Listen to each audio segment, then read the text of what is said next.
क्या हो अगर मैं आपसे कहूं कि एक मिड कैप आईटी कंपनी जो चुपचाप जन्मी थी, अब हमारी आंखों के सामने एक अरब डॉलर की योजना को अंजाम दे रही है और पूरा बाजार तो बस गलत दिग्गजों को देख रहा है।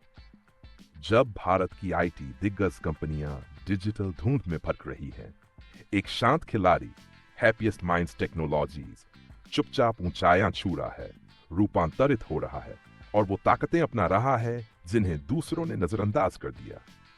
इसकी स्थापना उद्योग के दिग्गज अशोक सूटा ने की थी, वही दूरदर्शी जिन्होंने कभी माइंड ट्री को खड़ा किया था।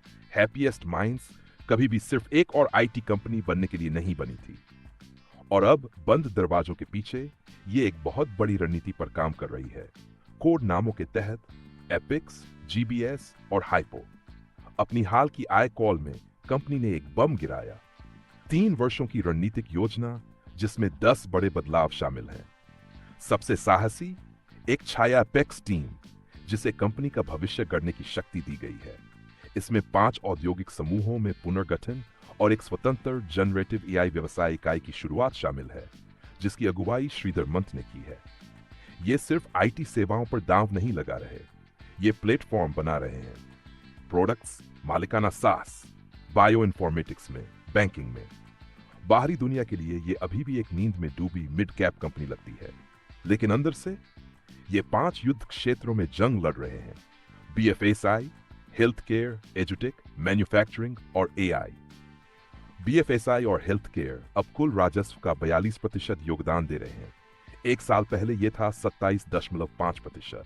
यह सिर्फ विकास नहीं, यह है सटीकता।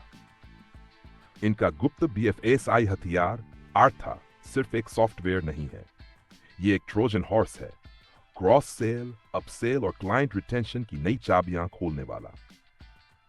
हेल्थ केयर में एक नया बायो इन्फॉर्मेटिक्स प्रोडक्ट तैयार किया जा रहा है, और ट्विस्ट यह है, इससे पहले ही साल से नकद लाभकारी कैश पॉजिटिव बताया जा रहा है। लेकिन यहां है बाजार की भ्रांति। स्टॉक इस साल की शुरुआत से अब तक 9% नीचे है। स्ट्रीट को लगता है कि कंपनी धीमी हो रही है, लेकिन यह तो बस आधी कहानी है।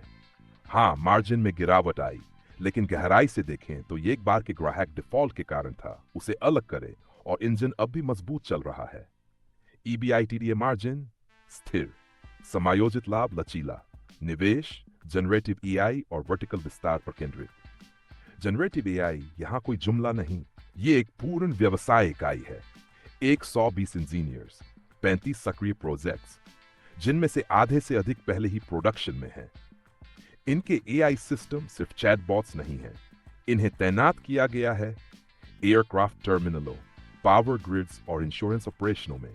ये औद्योगिक स्तरीय एआई तैनातियां हैं और वेंचर कैपिटल समर्थित स्टार्टअप्स की तरह नकद नहीं चला रहे। हैप्पीएस्ट माइंड्स अभी से कमाई कर रहा है।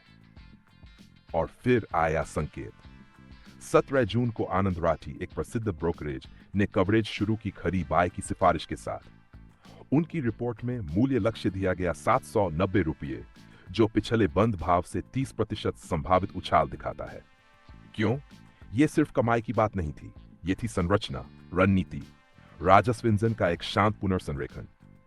लेकिन यह कोई परिकथा नहीं है, जोखिम है। अमेरिका की मंदी इनकी 51% आय को प्रभावित कर रही है। एजुटेक, जो कभी ताकत थी, अब विकास में रुकावट बन रही है। और अगर विवेकाधीन आईटी खर्च वित्त वर्ष 26 की दूसरी छमाही तक वापस नहीं आया, तो यह भव्य रणनीति बाधाओं में फंस सकती है। पर बात यह है, ये पहले ही अनुकूलन कर रहे हैं। वर्कफोर्स अपस्किलिंग, लो कोड इंश्योरेंस प्लेटफॉर्म और उद्योग विशिष्ट एआई कमाई की ओर मुड़ चुके हैं। हैप्पीएस्ट माइंड्स ने एक बार लक्ष्य रखा था 2031 तक $1 अरब की आय। लेकिन हाल की आय कॉल में अशोक सूटा ने संकेत दिया कि यह समय रेखा बदल सकती है। असफलता के कारण नहीं, बल्कि इसलिए कि वे सब कुछ दोबारा संतुलित कर रहे हैं। ये लंबा खेल खेल रहे हैं, पहले से निवेश कर रहे हैं और चुपचाप कुछ ऐसा बना रहे हैं जिसे बाजार ने अब तक ठीक से पहचाना ही नहीं। एक मिड कैप जो एक प्लेटफॉर्म नेतृत्व, प्रोडक्ट प्रथम, नत उत्पादक तकनीकी क्रांतिकारी की तरह व्यवहार कर रहा है।